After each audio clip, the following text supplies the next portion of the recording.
रे पटना तू कितना नंबर रे पाटा करे का बताइए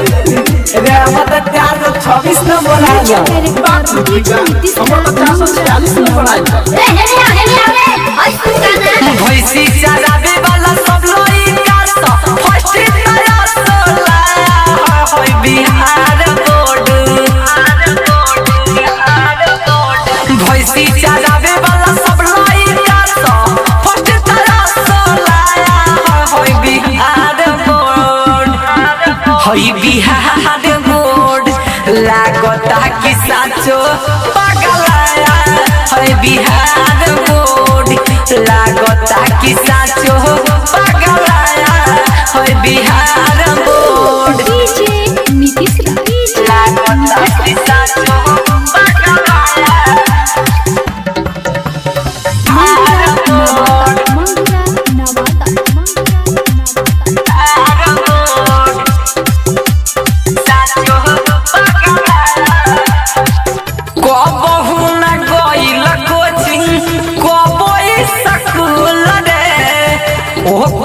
के नंबर अब की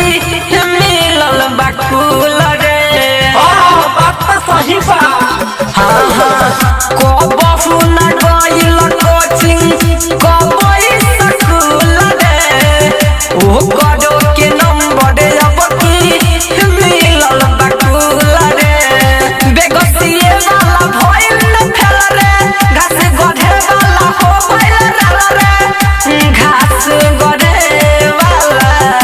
हो गइल रे मास्टर बालास्टर के देवे में तनिको शरम नहीं आया होय बिहार बोर्ड होय बिहार बोर्ड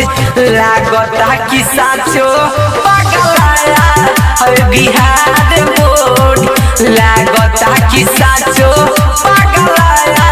होय बिहार बोर्ड डीजे नीतीश लागता कि साचो पगलाया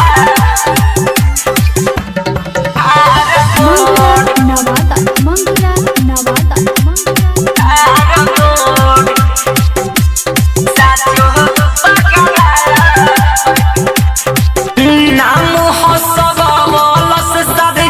कर बिहार बोर्ड के कोइले बट पर ऑफर